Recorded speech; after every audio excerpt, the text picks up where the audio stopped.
Chapter 171, A New Team. After removing all traces of the poison, the bugs left the dead body and returned to Katsumi. Ryota had finished applying the first aid and he sealed Korinaga's body in a scroll. Ryota said, "He is sure to have a good bounty." Fujin picked up the chakra sword and said, "I don't think it would compare with this sword though." He began flowing his chakra through the sword and changed its nature to wind. He was surprised. "Wow! So smooth. I thought my swords were good. This one is probably better than the one Hiruzen asked to be made for me." Noticing that Fujin's attention was on the sword, Tomatsu coughed and said, "That's our mission requirement, Fujin." Fujin looked back and chuckled, "I know, just saying." Haha. He thought, "Oh well, if I need such a sword in the future and I can't get it any other way, I can just steal the sword from that old guy. It's not like he would ever use it anyways." Since Katsumi and Tomatsu were injured, they decided not to hunt that last rogue ninja. The group began returning. Katsumi couldn't walk properly, so he rode on Kenta. They returned the chakra sword to Konda Kunio. Understanding the difficulty of the mission, Kunio increased the mission ranking from B to A and increased the mission rewards to 2 million ryo. He handed them the book that had theories and research on learning the Isekeki Genkai and made the arrangements to help them claim the bounties. He also invited their medical ninjas to treat Katsumi and Tomatsu. Tomatsu's wound healed properly. They bandaged his arm. It would leave 2 scars on his arm, but he didn't mind it. Katsumi's injuries, however, were serious. He was wounded down to the bone. They healed him as well as they could. The healer said, "That's as much as we could do. Your village has the best healers. So I would recommend you to get treated by them as well. Also, I would recommend you take a few months break." Katsumi nodded and thanked them. They rested in the land of frost for some time. In this period, they went through the ice release book. Fujin was the first one to read. He analyzed, "This book is good. It contains research of over a dozen ninjas. And still, none of them managed to create the ice element. Kinda shows how tough creating a Keki Genkai will be. Though I don't have the water affinity needed for the ice element, this book could give some insights if I try to create scorch or magnet elements." The others read the book as well. Only Ryota and Tomatsu were interested in a Keki Genkai and neither had the wind or the water element. So after reading carefully, the book was given to Fujin for keeping. After resting for a couple of days, they began moving back to Konoha. Their speed was a bit slower as they had to ensure that Katsumi didn't strain his leg. He rode on Kenta the entire journey. He was admitted to Konoha's hospital after returning. The group decided to meet after 2 days in the hospital. Fujin continued his training to improve his control over the lightning element. He brought some fruits and visited the hospital at the decided time. Others had already gathered. Fujin placed the fruits on the table next to Katsumi and asked, "How is your leg?" He said, "It has been treated properly. Unfortunately, I have to rest for a couple of months for the damage to the bones to be healed and for the bone to become strong once again." Fujin replied, "Oh, that's bad. I'm glad that there are no permanent injuries though. Take a good break." Katsumi nodded. Tomatsu said, "I have something to discuss." The entire team looked at him. Tomatsu said, "We have been taking missions continuously for quite a long time. I was thinking that it would be best for our team to take a few months off. I was thinking about a 3-month-long break." The group was surprised. Tadashi asked, 3 whole months?" Tomatsu nodded. He said, "Along with missions, it's also important to build up your strength. Take these 3 months to train newer skills or master the old ones further. In that time, Katsumi will also get healed, so we won't have any issues with team composition. Also, we do need a break from the missions. The group began analyzing. Ryota, Tadashi, and Katsumi were thinking about the things they could learn in the 3 months. Meanwhile, Fujin thought, seriously? Another 3 months break? I didn't think completing 50 rank B missions would be so challenging. As no one spoke anything, Tomatsu said, the last mission gave all of us 2.5 million ryo. So we shouldn't have any monetary issues. Once we get stronger, we could try to do tougher missions more frequently.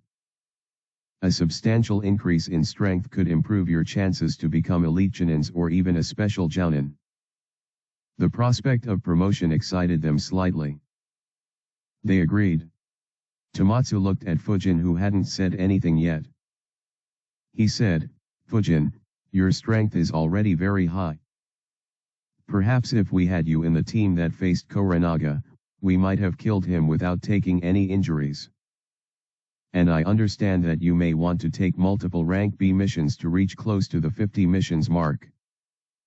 Fujin nodded. Tomatsu continued, if you want to, you can form or join other teams in this time period. But we would love it if you join us again after 3 months. But we would understand if you don't. Fujin smiled and said, you are thinking too much, Tomatsu. I'll be back in this team. Tomatsu and others smiled. The group talked for a bit before leaving. Fujin thought, now I have to find a new team again. Though this may not be all bad. I should try to form a new team.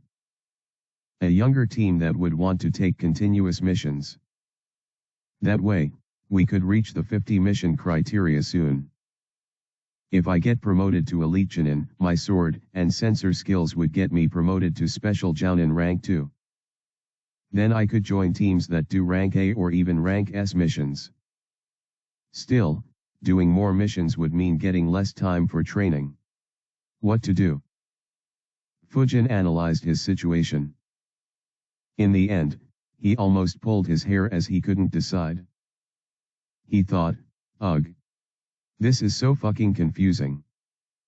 Missions give me combat experience that no amount of training would provide me. On the other hand, training will increase my strength and skills, which would be useful for missions. Fuck it. I'll first master the control over the lightning element. Then I'll try forming the team and doing a month or 2 of non-stop missions. For the next 10 days, Fujin devoted the majority of his time to mastering his control over the lightning element. He practiced with 10 shadow clones at all times. Finally, he sighed in relief, finally done. I can freely control the electric current from 10 mA to 10.5 amperes. I can also control voltage from 200 volts to 840,000 volts. Time to head for missions. He left his basement. He was about to send clones when he heard his doorbell. He opened the door to see Miko. His eyes involuntarily twitched as he thought, I was just about to send a clone to her. He waved his hand and asked, what's up? Miko entered his house and asked, do you have any missions lined up? Fujin shook his head and said, no, my team just took a break. Her eyes sparkled. She said, great. I am recommending you to my team. Fujin observed her carefully. He asked, what do you mean? She said, I was assigned to a team that is planning to undertake a rank A mission. Unfortunately, the member that specializes in wind jutsus is injured. And we need a replacement to take that mission. So I recommended you to my team. Come with me. Fujin locked his home and followed her. He asked, they just agreed. She sighed and said, no, I had to convince them a lot. The injured guy is a Jounin. But, they couldn't find any other option. So they had to accept my recommendation. Fujin nodded. He knew that wind users were too rare in Konoha. Not a single clan specialized in the wind element. He said, actually, I was about to look for you too. She looked back at him and asked, why? He said, my team has taken a 3-month-long break. I was thinking about forming a team with you, Teru and Hoka to undertake rank B missions continuously. We could undertake 15 to 20 rank B missions in around 2 months. It would help us secure the elite Chunin promotion quicker. Miko's eyes widened. She asked, 15 to 20 rank B missions in 2 months? I only do 3 every month. Fujin nodded and said, most rank B missions are very easy. We could focus on doing missions that take less time to complete and are easier. Unless the mission gets upgraded to rank A, we should be able to complete it with ease. Once we get the elite Chunin promotion, the promotion to special Jounin wouldn't be far. So we can start taking rank A and even S missions. The thought of undertaking rank S missions excited Miko. She said, all right. Let's do it after this mission. Fujin smiled and said, great. I'll try to convince Hoka and Teru after this mission. Miko said, I'll join you. Fujin said, that will be helpful. The two reached the Uchiha compound. Miko led Fujin to a house where her team was gathered. Chapter 172, Missing Children. As soon as Fujin entered the room, he saw 6 Uchihas looking at him. He thought, ugh, I forgot that her squad is an all-Uchiha squad. I hope that it doesn't attract any unwanted attention. Among the 6 Uchihas, 3 seemed to be in their 30s, 2 in their 20s and the last one was just a year older than Fujin. One of them said, so this is Fujin? Not bad, his chakra is quite high for his age. Fujin wondered, he can tell chakra without using his eyes or sensing. Miko said, yes, Uncle Akihiko. She looked at Fujin and said, Fujin, this is Uncle Akihiko. Just like Sensei, he is an elite Jounin too. He will be heading this mission. Fujin nodded and respectfully said, pleased to meet you, Akihiko-san. Uchiha Akihiko smiled and said, no need to be formal Fujin. You can call me uncle as well. Fujin replied with a smile, all right Uncle Akihiko. While he was speaking, he thought, not bad. I was afraid that all of them would be arrogant to the core. At that moment, the Uchiha, who was slightly older than Fujin, scoffed and said, Miko, are you sure that he is strong? We don't want any slackers joining us. Besides, can he really replace Uncle Shinosuke? Fujin looked at him and thought, never mind. I concluded too soon. Miko rebuked him, Shunko, you can't even defeat me. Fujin is even stronger than me. Akihiko calmed the kids down, calm down. Shunko, learn to work with your teammates. And Miko, don't insult your teammates. Fujin, don't mind Shunko. Fujin nodded. There wasn't much change in his expression, but he was surprised. Who'd have thought that she would admit that she was weaker than me? Akihiko asked, Miko, you and Fujin can do the fire-wind combination jutsu, right? Miko and Fujin nodded. Akihiko said, all right. Shinosuke could do the fire-wind combination jutsu with all 3 of us. But, that was due to us taking missions together for years. We won't be able to reach the same efficiency with Fujin in this little time. So this combination jutsu will be left to you guys. Miko grinned and replied, don't worry, we got it. Akihiko said, the mission is an emergency.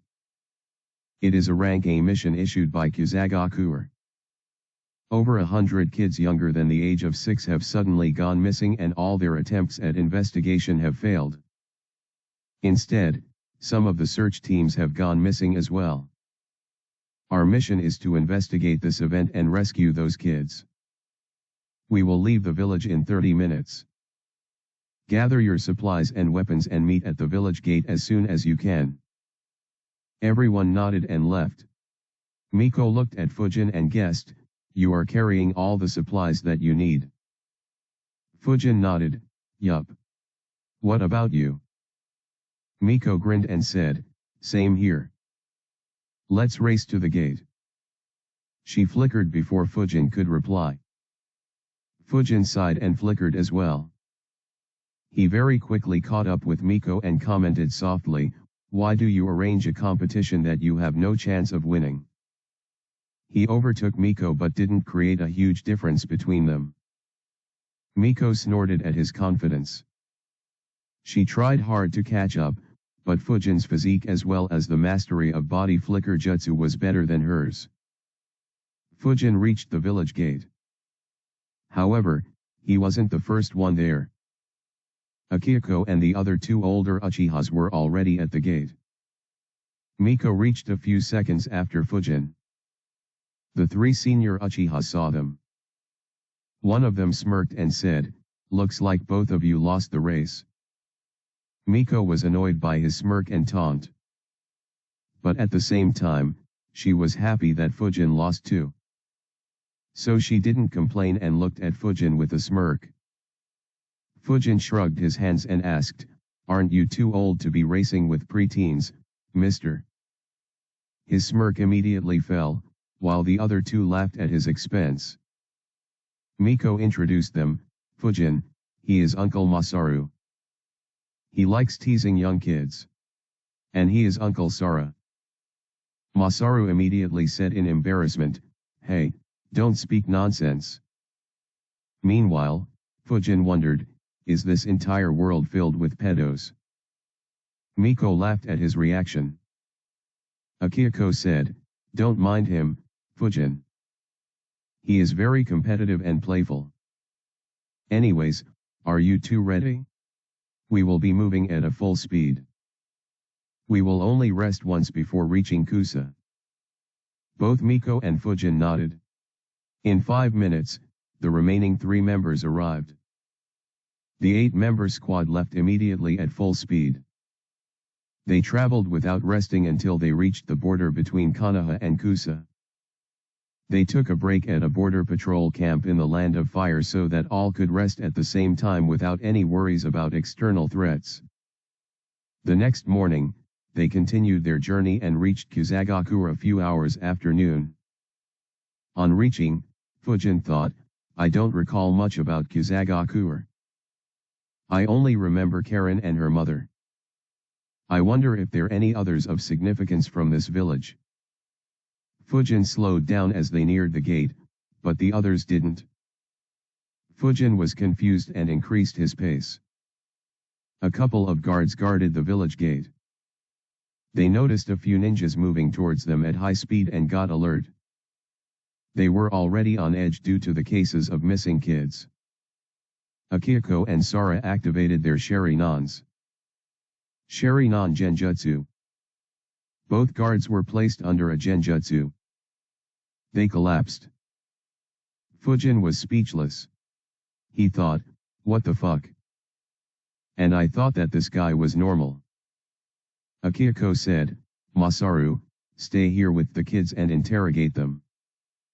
Others, follow me." Akihiko, Sara, and 2 others went inside the village. Masaru, Fujin, Miko, and Shunko stayed back. Masaru said, "I will release the genjutsu on them. Miko and Shinko, you cast a new genjutsu on them and interrogate them. I will observe." They nodded and stepped forward. Masaru made a hand sign and released the genjutsu. The guards woke up but were confused. Miko and Shunko cast new genjutsu on them. They asked basic questions and some tricky questions. Unfortunately, the guards didn't know anything. They were innocent. Their actions were noticed by the villagers. Seeing their guards being subdued caused panic among the villagers. A few ninjas stepped forward. But Masaru said, "We have been assigned a mission to recover the missing children. This is a part of the mission. Stay back." Hearing that, the ninjas didn't come very close. However, they stayed in their position and observed the actions of Konoha ninjas. Many of them were unhappy. A few thought, the Uchiha clan. They are so fucking arrogant. Under normal circumstances, they would have lashed out. But the missing children had put them on an edge. They gritted their teeth and endured the humiliation. While the interrogation was on, Akiko's group entered the central building in the village. They were quickly led to the room hosting the leader of Kusagakuwa and the daimyo. The current leader of Kusagakuwa was Ashikaga Hiroshi. He said, "Welcome to Kusagakuwa, Uchiha Akiko. I am glad that you arrived so quickly." Akiko nodded and said, "It is an emergency after all. Can you brief me on all the details of this mission? We will begin investigations immediately." Hiroshi nodded and said, "Until now, 176 kids have been reported missing. There isn't anything common between these children other than the fact that they are aged between 2 and 6. Around 12 went missing from this village itself. The remaining went missing from civilian villages across this country." He laid down a map on the table. The map had locations of villages and the number of children missing from each village. In all, they went missing from 7 more villages. And all these 7 villages were the villages closest to Kusagakuwa. Akiko observed the map and asked, "Where did you investigate and what were the results of it?" Hiroshi answered, "We didn't find anything." He began marking locations on the map and said, "We have investigated all these areas but didn't find any clues. Instead, in this location, we lost 3 rescue teams. We sent a huge force to investigate it, but didn't find anything. It's as if they have disappeared from the face of the earth." Akiko and the other Uchihas frowned. This case was very tricky. They didn't say anything and kept observing the map to see if they could decipher any patterns. Hiroshi and the daimyo didn't disturb them. After a few minutes, a knock was heard on the door. Without waiting for any response, the door was opened and a man stepped in. He said, "Lord Daimyo, Lord Hiroshi, there are KO." As he was speaking, his eyes went to the Konoha ninjas in the room. He instantly stopped talking. Hiroshi was confused. He said, "Keep going." The man said, "The guards on the gate are being interrogated by a few Konoha ninjas." Before Hiroshi could say anything, Akiko said without taking his eyes off the map, "Don't worry, they are my subordinates." Hiroshi was speechless. He asked, "What do you mean don't worry?" Akiko said, "The children went missing from your village. No one is more suspicious than the guards. Don't worry, we won't ask for any personal or confidential information. But they have to be interrogated. I hope you can bring me the other guards as well to interrogate." Akiko's tough stance intimidated Hiroshi. He said, "All right." He commanded the man who delivered the message to gather the remaining guards.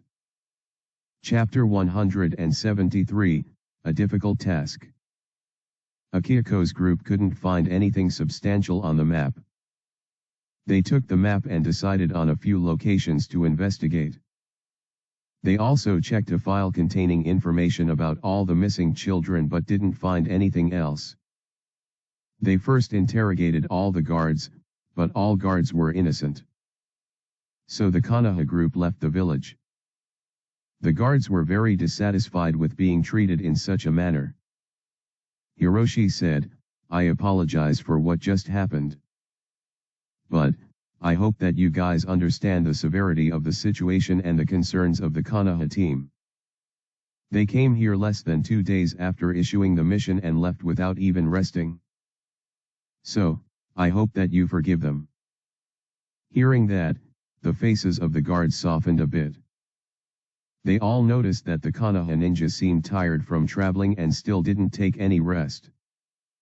Elsewhere, Fujin's team was moving rapidly. Shunko asked, "We have no clues at all. How are we going to investigate?" Masaru answered, "Almost a couple hundred children have gone missing. No matter how good the kidnappers are, they will leave some clues behind. We just have to search until we find one." Akihiko nodded, "We will start where the 3 rescue squads went missing. That place should have the highest chance of finding clues. If we don't, then we will investigate every missing child." Sara added, "We should start investigating the children who went missing more recently. After all, due to having so much success, they would get overconfident and leave some clues behind." Akihiko nodded. Fujin also agreed with the analysis. He wondered, exactly who would kidnap young children in this world? If they had Keki Igenkai, then Kumo would have been the suspect. But these are just normal kids.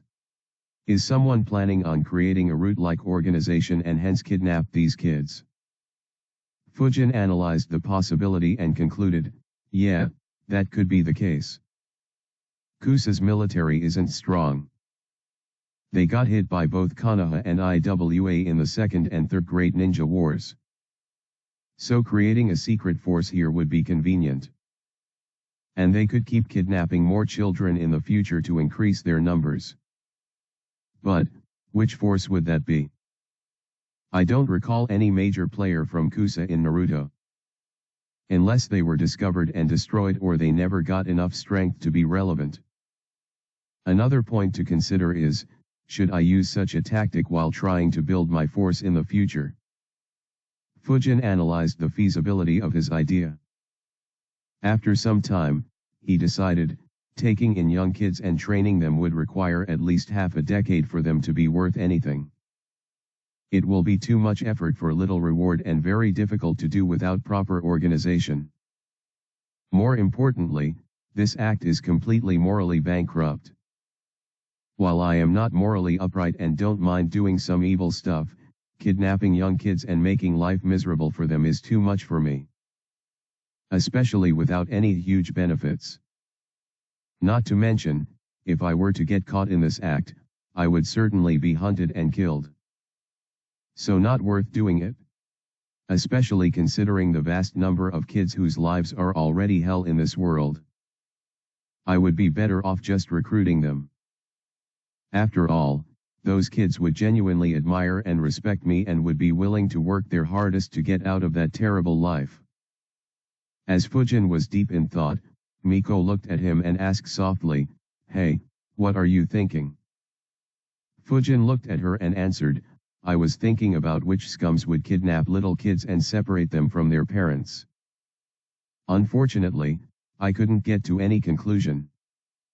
Miko sighed, "Yeah, there are terrible people everywhere. If we find them, I will be torturing the shit out of them." Fujin chuckled at her anger. He said, "Now that I think about it, it's been quite a few months since I went on a killing spree." Miko looked at him with a deadpan expression and said, "You kill very quickly and efficiently. They feel no pain at all and die in an instant. Leave them to me. I have a new genjutsu that I want to test." A sadistic grin appeared on her face. Fujin said, "I think you would be a perfect fit in the TNI department of Konoha." Miko looked at him and said, "The Uchiha police force has our own TNI department. Though we don't use it much as we mostly police the common citizens." Fujin said, "Oh, I didn't know that."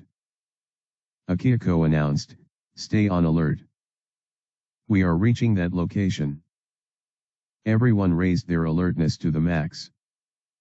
Akihiko stopped. Others stopped behind him. The area was covered with huge grass that was up to 5 feet tall. However, it was the same as everything around it. The only distinguishing factor was a few spears planted around the area to mark it. Akihiko said, Kuzagaku Ronins planted this area with spears to mark where the rescue teams went missing. Miko said, the grass is very tall in this country. It will be difficult to investigate properly. Akihiko smirked and said, yes. And hence, it will also be difficult to cover up any traces left. Everyone except Fujin, use your Sharinans to find clues. All Uchihas activated their Sharinans and began investigating. Though no one said anything, it left Fujin standing alone awkwardly. He saw Shunko looking at him with a smirk aiming at belittling him. Miko too looked back at Fujin and grinned to tease him. Fujin looked back with amusement thinking, why are you so excited about doing manual labor? He took out a scroll. Both Miko and Shunko watched with curiosity. He opened it and summoned an instant noodle cup, a thermos bottle containing hot water and a couple of chopsticks. He opened the instant noodle cup, poured water and stirred it slightly and waited for a couple of minutes.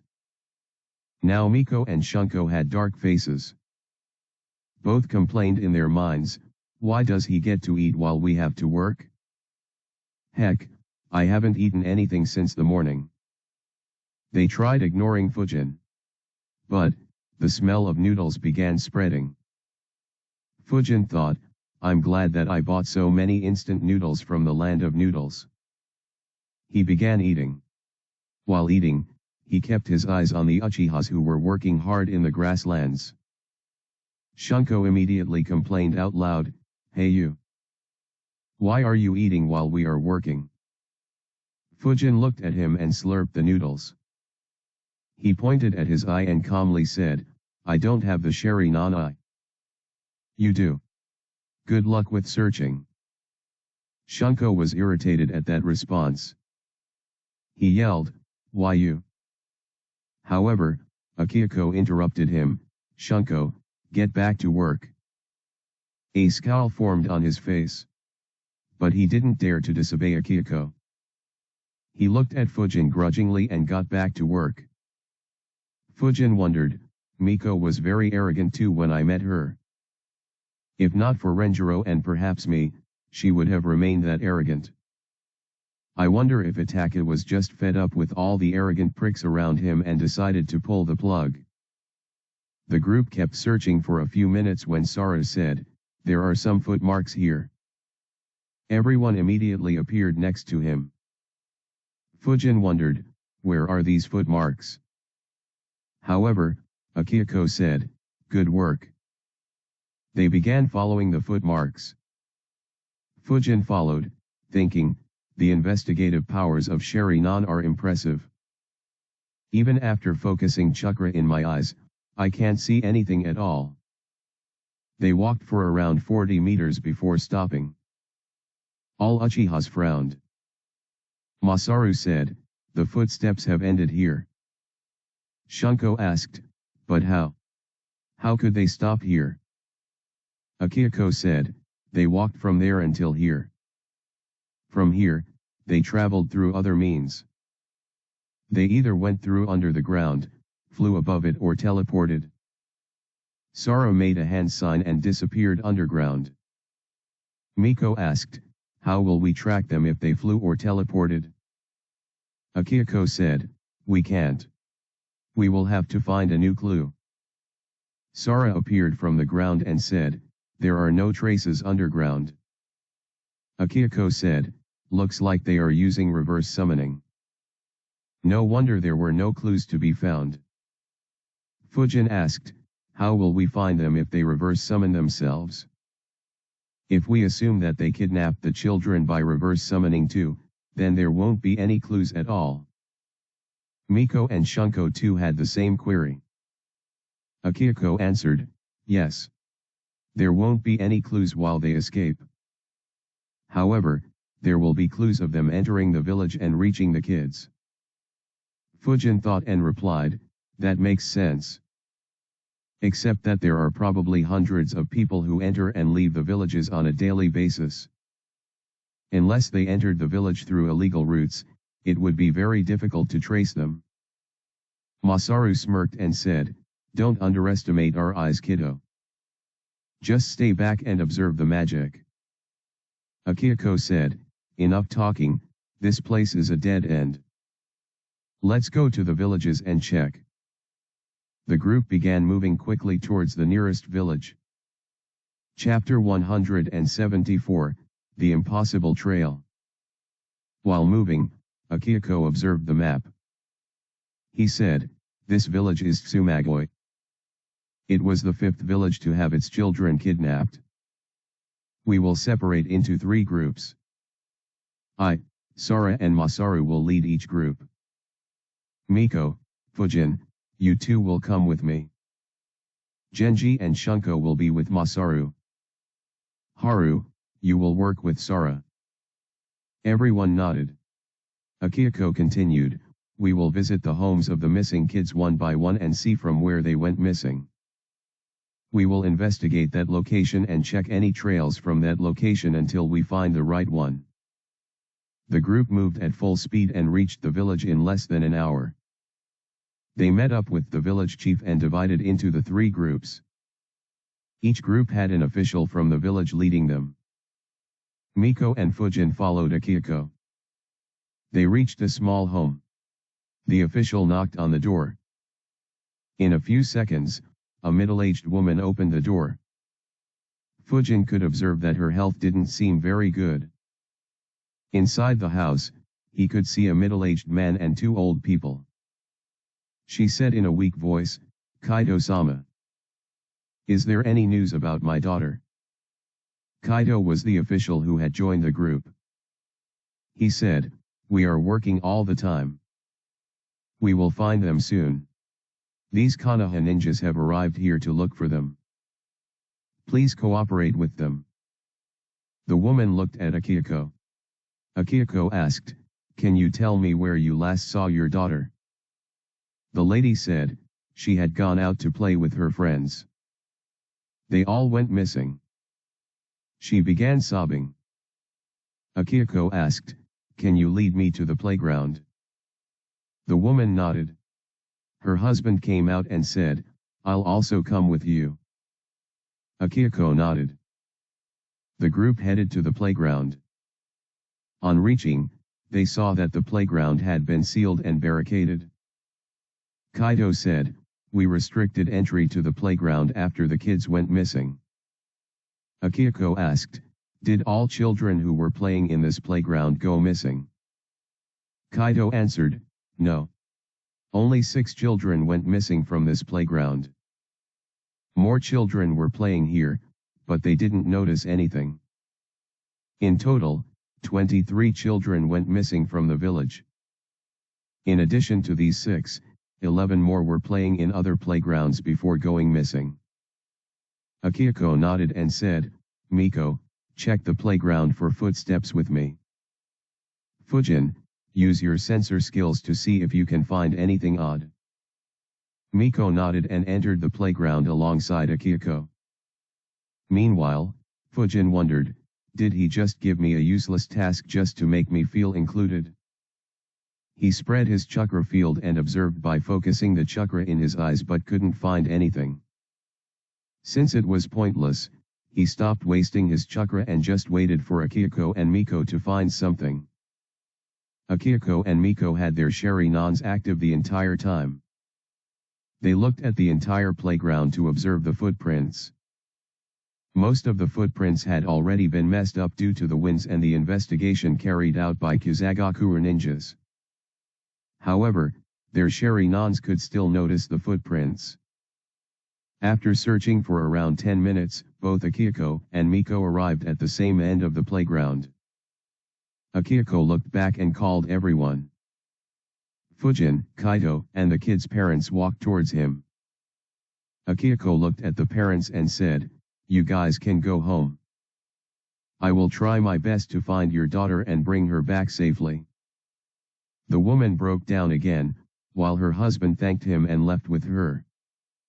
Akihiko said, "There are many footprints leaving the playground. Most of them are at normal exits. However, this area isn't some place where anyone would leave the playground normally. There are footprints of 6 small kids and 2 adults here. And someone has tried to hide them with wind jutsu." As he said, he looked at Kaito. Kaito immediately said, "I'm sure that no one from our village would do it. It is probably the kidnappers." Akihiko nodded and made a shadow clone. He said, "Fujin, stay here with my clone." Fujin nodded. Akihiko, Miko, and Kaito followed the footprints. Akihiko's clone said, "We will ensure that no one disturbs the playground. If anyone comes here unintentionally, make them turn back. If anyone tries to create trouble, then you have permission to kill. Though if you can avoid killing, then just knock him unconscious for us to interrogate." Fujin nodded. Akihiko and Miko kept following the footmarks. They walked for around 200 meters before stopping. The place where they stopped was completely isolated. There were no homes in this area, it was completely covered by trees and had no roads in it. Hence, the villagers would never walk through here. Miko said, "The footprints end here. Instead, more footprints are coming from other directions." Akihiko nodded and said, "Yes. 21 of those footprints are of young kids. 8 of adults." Miko frowned and said, "Assuming that they brought all the kidnapped kids here, why are 2 footprints missing?" Akihiko replied, "Perhaps the kidnappers were carrying them. After all, some of the kidnapped kids are just over 2 years old." Kaito interrupted them and asked, "Were all the kidnapped kids brought here?" Akihiko nodded and said, "Most likely." He asked in excitement and hope, "So can you track them from here?" Unfortunately, his hopes would be dashed. Akihiko said, "It isn't that easy. Though there are many footmarks coming to this place, there are very few that go away. None of the kids walked away from here. So it will be difficult to trace them." Kaito frowned but didn't say anything. Miko asked, "What now, uncle?" Akihiko said, "Let's wait for Sara and Masaru to arrive here. We will try to backtrack the footprints to see how they arrived here. We can be more sure of the result if all 3 teams reach the same conclusion." Miko nodded. They waited.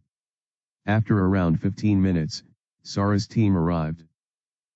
Masaru's team arrived a few minutes later. All 3 teams had reached the same conclusion.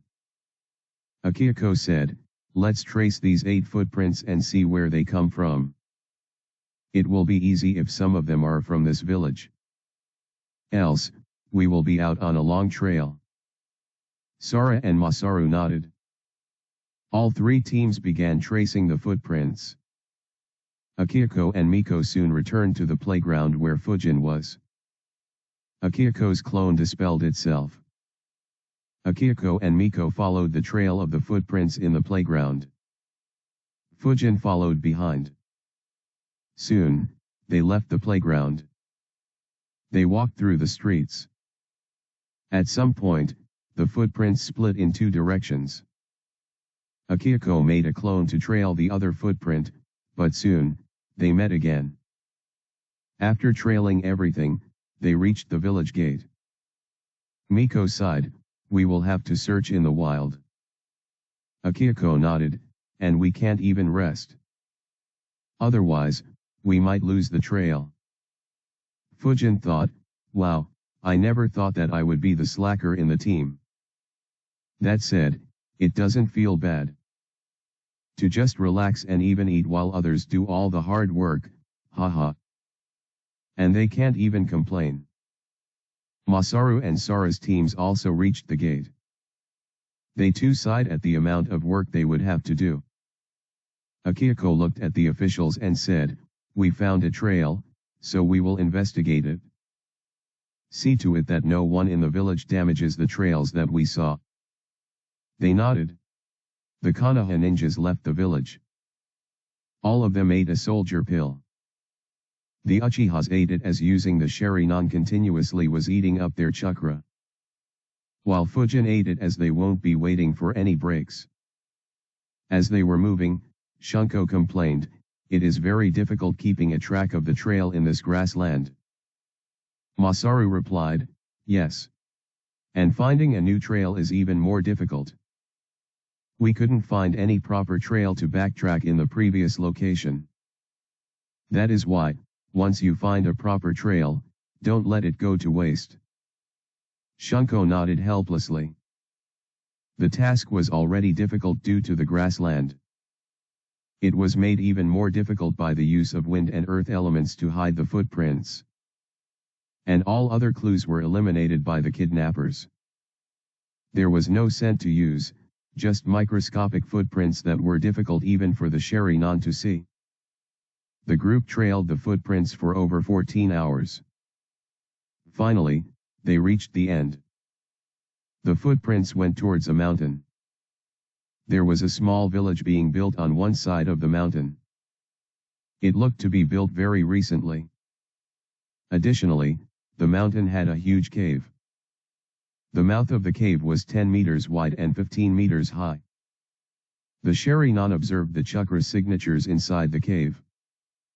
Fujin too saw them. Masaru said, "That's one big cave." Shunko wondered, "Who are these people? And are the kidnapped children here?" Akihiko answered, "Most likely. I'm guessing that they are imprisoned somewhere inside the cave. Don't engage in combat and stay hidden until we find the kids." As they were speaking, a group of people exited the cave. The Konoha ninjas stopped talking and observed. They were already hidden properly and hence weren't worried that they would be noticed. However, Fujin's eyes widened as he saw those people. Chapter 175, Jashin. 7 people exited the cave. All had weird symbols on their faces and wore robes. One of them said, "We need to find around 175 children to complete the ritual. If we don't bring them here in time, then Zankoku-sama will skin us alive." Another said, "But how can we do that? All villages in this country are on high alert. It's impossible to kidnap more of them." The man standing in the center said, "In that case, we just need to go to the neighboring countries and kidnap 175 children before they become alert." However, the other members weren't entirely convinced. They said, "But reverse summoning over long distances will need a lot more chakra. It will be very difficult." However, the man insisted, "There is no other way. We will kidnap children from the land of waterfall. We will focus on the villages close to the border area. So the distance won't be much larger." As they were discussing, Fujin's mind was busy analyzing as well, though I don't recall Haiden's tattoos well. Their tattoos make me think of the marks that would appear on Haiden after he licked someone's blood. Safe to say that these guys are followers of Jashin. But, what the heck are they doing here? Wasn't Haiden from the land of hot water? Also, why do they already have those marks? Aren't they useless unless they stand in that diagram made from blood? No, I don't think these guys are as strong as Haiden. Otherwise, their group would be too strong. I guess that they have just made the tattoos manually and they don't have the same mastery of whatever this craft is as Haiden. Still, why are there so many Jashin followers? I thought Haiden was the only one. Or perhaps one of very few. That said, except for the one in the center, their chakra seems quite low. So I guess they just got wiped out before Haiden completed his ritual. Perhaps in this mission itself. Another point to consider is, Wasn't Konoha completely unaware of the existence of Jashin? Shouldn't this mission have made them aware of the existence of Jashin, or at least his followers and their rituals? So did they not report this mission accurately, or will Konoha be aware of them? Fujin thought for a bit and concluded, no, a religion that engages in kidnapping and sacrificing staying secret for so long in a world full of ninjas is unlikely. It's more probable that all 5 villages are aware of them. Just that either they didn't consider Jashin to be much of a threat, or Jashinists managed to hide or escape from them. There is also the matter of Orochimaru. He is exploring ways to attain immortality. So did he also experiment with Jashin? That's one research I'd like to see. After all, though Haiden was weak, there wouldn't be any ninja who wouldn't want his survivability. Though Orochimaru left the Akatsuki before Haiden joined it, he should still be aware of Jashin's. At the very least, he should become aware of them after Haiden joins the Akatsuki. Oh well, I will consider this later. There is no point in thinking about this for now. As he was analyzing, Fujin saw them talk. Unfortunately, the distance between them was too high. So he couldn't hear anything. However, the same wasn't the case with his teammates. Each one of them understood the entire conversation by reading their lips. Shunko and Miko frowned. Anger could be seen on their faces. Shunko asked softly, "Can we kill them, uncle?" Akihiko replied, "Not yet. The kids should be alive. Our main mission is to ensure that the kidnapped kids are safe. Don't attack anyone impulsively." Shunko nodded unwillingly. Akihiko said, "The tents have 17 people. They are probably from this group. In addition to these 7, there are 20 more patrolling around the village and the mountain. However, my Sharinans can't observe any chakra inside the mountain. It looks like they have a seal master." Saru said, "Unless this group is backed by one of the 5 villages, their mastery of Fuinjutsu shouldn't be too high. I'll deal with the seals. But, I will need some time. And my actions could be noticed by the ones outside that cave." Fujin looked at Sara and thought, is he a seal master? Or do those broken eyes also neutralize Fuinjutsu? Akihiko began analyzing a plan. Fujin said, "I could assassinate the ones under elite Chunin levels silently." However, Akihiko shook his head and said, "No, there is no guarantee of assassinating silently when dealing with ninjas. Just one miscalculation will blow up our cover." He looked at Sara and said, "Sara, you take a look at the seals and begin neutralizing it. Haru and Genji would go with you. For now, move under the ground so that your cover isn't blown." They nodded and made a few hand signs and disappeared under the ground. Akihiko said, "The guy in the center of the group is at Jounin level. And there is another Jounin level opponent in the central tent. Fujin, how confident are you in assassinating at a quick speed?" Fujin replied, "I can launch a dozen air bullets at the same time and accurately. Unless the enemy's reaction speed is very fast, they will die." Akihiko said, "That's good." He observed the Jashin worshippers entering the central tent.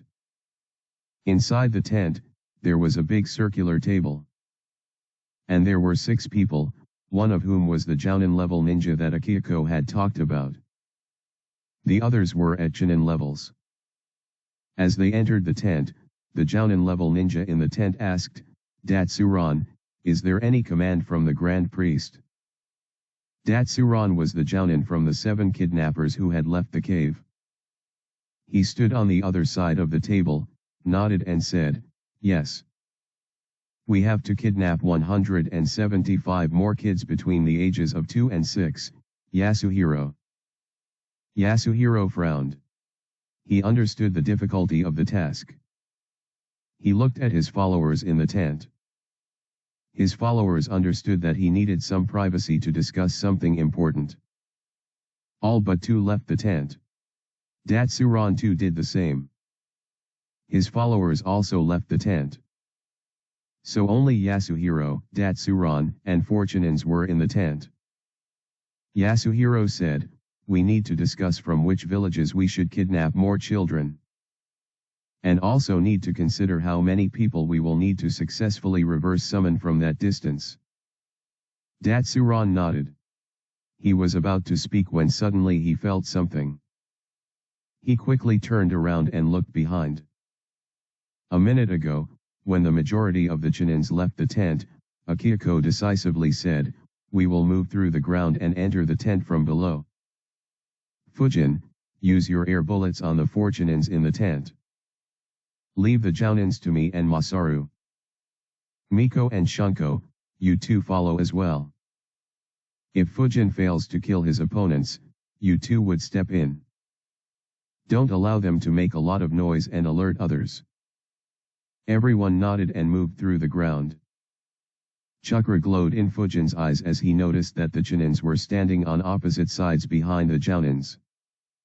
He thought, "I could target them all with air bullets, but the ones who are away from me will have more time to see and dodge. If they do dodge it, my air bullets will pierce through the walls of the tent and alert others. So I will have to aim such that my bullets pass through the roof of the tent instead. That way, no one will be alerted." He made a shadow clone. Fujin's clone got in position under the two Chinins standing behind Yasuhiro while Fujin got in position under the Chinins behind Datsuran. Masaru stayed next to Fujin's clone while Akihiko stayed next to Fujin. At the same time, both used air bullet jutsu. The Chinins never saw the attack coming. All four were hit successfully. The air bullets pierced through their body and went through the roof of the tent. At the same time, Masaru and Akihiko also made their moves. They left the ground and attacked Yasuhiro and Datsuran respectively. Yasuhiro and Datsuran both turned around quickly. However, they were disturbed by the sight of their followers being killed so suddenly. They saw Akihiko and Masaru and became ready to fight. However, their eyes met with the three Tomo Sharinans. Both instantly fell into genjutsu. They stopped struggling and stood still. Fujin observed that and thought, "I always knew how strong the Sharinan is. But seeing two Jounins fall under the genjutsu so easily with just three Tomo Sharinans is still so shocking." Meanwhile, Akihiko and Masaru looked at Fujin and thought, despite all the praises she had, Miko probably still underestimated this kid. Killing four Chinins in an instant at the mere age of 11. Very few could claim to have such an ability at that age. Miko and Shunko left the ground. Shunko was shocked at how efficient Fujin was. Akihiko said, "Good work, Fujin." He looked at Masaru, who nodded and made a hand sign. The ground in the tent began moving. The bodies of the dead Chinins and any blood in the tent began moving inside the ground and new soil was excavated out. Soon, all signs of them were buried under the ground. Akihiko looked around and said, "There are still some blood drops on the tent. We won't be able to use this tent."